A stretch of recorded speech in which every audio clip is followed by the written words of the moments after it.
waliin qabnu silkii chaalleen qaba. Zim jedhi jedheen viidiyoo irratti argitan yeroo obbola. Zim ati gabraa bilisan taane jedheen.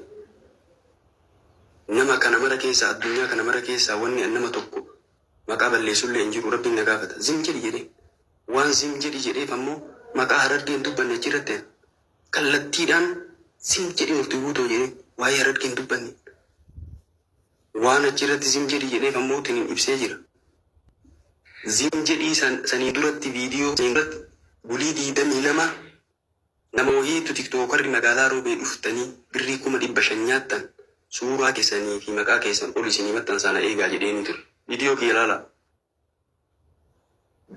Viidiyoo kee ilaala. Ji'a har'aa.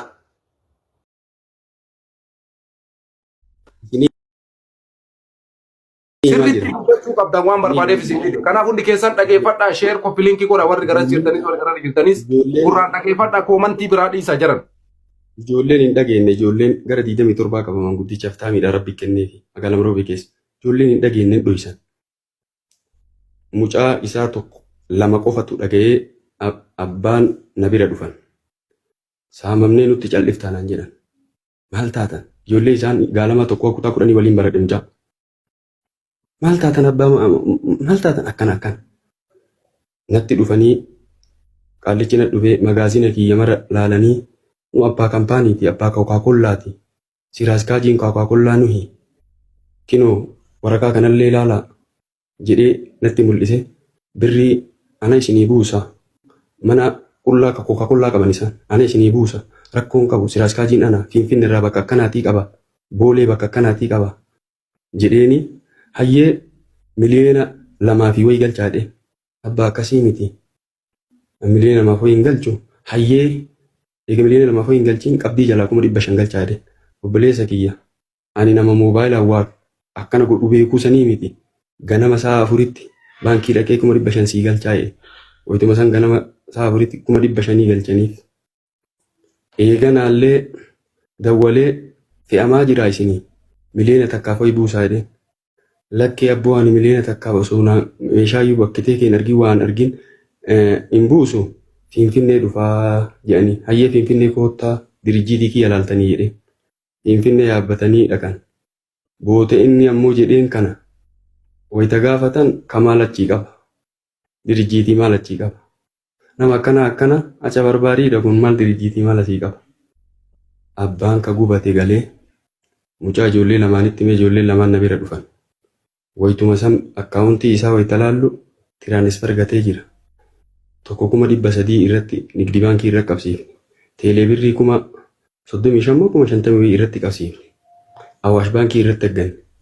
Nama biroo ka inni duraan birrii tiraanisfer irra gate gara miliyoona 2 aggan. Maqaa waliin nu bira jiran waliin ka inni tiraanisfer irra gate. San haqa namaati jennee gadhiifne. 300 qabamte ka awaash baankii illee 35 teelee irratti aggan. Riikardi godhee haasa'e abbaa walii birrii teessan namuu nyaatu isinii deebifna rakkoon qabu kaampaanii namootiniin kuni ni gara biraa kaampaaniin isi achiisuun gara biraa ammootiin dalagaa gara biraa fe'a gara baalee roobee hin fe'u kenna ammoo ka baalee roobee fe'u bakka tasaasaatanii isinii galchinaa birrii teessan isinii galchinaa amma yeroo miti isinii galchinaa jedhee sodaatee riikardiin na bira jira waan martuu na bira jira waraqaan federaalaa lallee itti bahee waan marayyuu kinu soqamuuf ragaa waa maraati riisitii waa maraati haasa'uun inni haasa'e keessaanillee abbatti haasa'e bakka ammootiin narraa kaasaa birrii narratti aggaddansan narraa kaasaa isinii kennaa jedheen birrii teessan isinii deebisa kanarratti baankiin qabsiiftan narraa kaasaa jedhee eeganaa mucaa isaanii kanaan wal beeka. Mucaa isaanii kanaan ammootiin abbaa shittoo fa'aan itti dawwalsiisee haasofsiise. Mucaan makiinaa gara Adaamaa dalagu qaba. Keezii namni harkaa qabu anaa miti ishee roobeettu harkaa qaba. Dhimmi seera bira galaayee jiraa jedheen.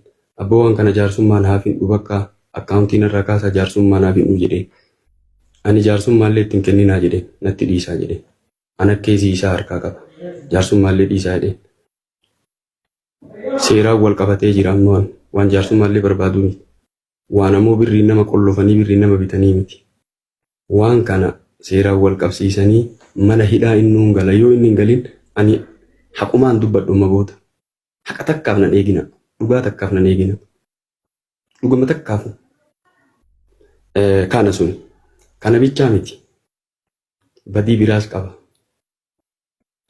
Haadha mana isaa asirra fiduu danda'a mana kee. Guyyaa har'aa naa dawwalanii eessarraa Saawus Suudaanii irraa.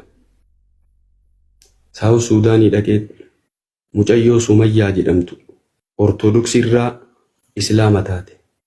Qara nama birootti heerumtee ilma takka qabdi. Islaama taatee fuudhe murtii guutuun. Juneediin beekan isaa illee maqaa. Ijoollee lama irraa argate. Suuraan ijoollee lamaa na bira jira. Sumayyaan sunillee na bira jira. Achitti rakkisaa bahee birrii wahiillee ammoo achi nyaatee nama harkaa. Birrii saniifillee intala tana qabanii achi jalaa bate. Mucattii ijoollee lamaa waliin rakkattee Ortodoksii irraa Islaama isaa taatee ijoollee lama waliin rakkattee waan godhan wallaalanii ilmaan Oromoo achi jirtu birrii waliin buusanii biyya Dirree Dawaa galchan. Dirree Dawaatti galtee wayita jettu haati Dirree Dawaa jirti. Haati amantii Ortodoksii qabdi. Ijoollee lamaa tana itti kennatte haadhatti. Kennattee Saawus Suudaanitti deebite. Ijoollee lamaan xixiqqoo tana haati Ortodoksii goote. Dirree Dawaa keessa jirti. Ortodoksii ijoollee amantii Ortodoksii lakin lamaan tana ijoollee lamaan tana Ortodoksiidha. Dirree Dawaa keessa jirti. Haati ammoo ijoollee tana qallabaa jirti. Ijoollee lamaan tana natti hin kaleessinaa jedheen. Natti hin kaleessinaa jedheen. Kinoo Dirree Dawaa keessa jirti. Haati ijoollee lamaan tanaa liivii keetirran dhufti. Ana sii fida. Kana namni quban qabu. Ila kinoo haadha tana Sumayyaa tana kinoo. Haadha tana. Liivii keetirra dhufti. Wajjiin rakkatte. Waan gootu wallaaltee haadha kennite haati Ortodoksii ijoollee gootee ijoollee Ortodoksii Dirree Dawaa keessatti. Achi masruufa kennaafii jirti. Sumayyaan amma kinoo ganaa walii dawwaluu weenna. Liiviitti koottuuti Oromoon siyaa qarqaartu jennaan. Haasofsiisuu edaanuu asirra fidee. Waan hedduu dalagee laakiin iccitii isaa viidiyoo qullaa san ani gadi hin baasu. Rabbiin nama sodaatu nama waan akkasii dalaguu mina bira jira. Garuu akkasiin dalaguun. Iccitii waan qaama qullaa gadi hin baasu rabbi nan dhiisu. Murtii guutu. Viidiyoo kana mataa hidhadhaa laalaa isin marti. Koppiliinki ishee riipposti gati. Sanada isaa gadi isinii baasa. Murtii guutuu caqasi. Yoo dhaabachuu didde viidiyoo kee kan qullaa qaama saalaatiin kaate ka sagaagalummaatti deemtu. Qullaa akka dhalattiin sagaagalummaatti deemtu na bira jira takka. Ammas haadha mana teetii Sumayyaa ta jedhamtu kiristaanarraa Islaamatiif taatee Suudaanii keessatti ijoollee lama irraa argattee eegana ammoo birrii isiillee zaraftee birrii nama wahiillee achii zaraftee biraa ammoo gara Itoophiyaa dhufte. Haati ijoollee waan gootu dhabdeet eeganaa Dirree Dawaa fiddeet Dirree Dawaa haadha siita kiristaanaatti kennite. Amantaa Ortodoksii qabdi haati siita kiristaanaa. Ijoolleen lamaan inni Sumayyaa sanirraa argate Ortodoksii taatee jirti. Dirree Dawaa keessa jirti. Maaliif jaartiin inni fuudhe Ortodoksiidha. Islaama taateef ijoollee lama argatte. Ijoolleen lamaa san waan gootu dhabdeet eegana ammootiin haadhatti kennite. Haati Ortodoksii gootee ittiin jirti amantii kinoo Dirree Dawaa keessa. Amma gara Suudaaniitti deebitee masruufa ijoollee qarqaarataa jirti achitti. Qarallee ammootiin nama walitti qabee ilmaan Oromoo waan godhan dhabanii galchan gara Dirree Dawaatti. Sanada kee hedduun nu harka jira. Jaartii tee Sumayyaa amma Suudaaniin jirti. Ijoolleen lamaan teellee suuraan na bira jira. Haati mana keellee suuraan na bira jira. Haqaama qullaa dhaabattellee suuraan na bira jira. Sananni waa maraa na bira jira. Namtichi ati ammoo achitti hattellee risiitiin na bira jira. Haadha mana keetii kabirrii ammoo isii walitti qabde fuutellee risiitiin na bira jira. Dhaabattu taanaan hin maxxansa.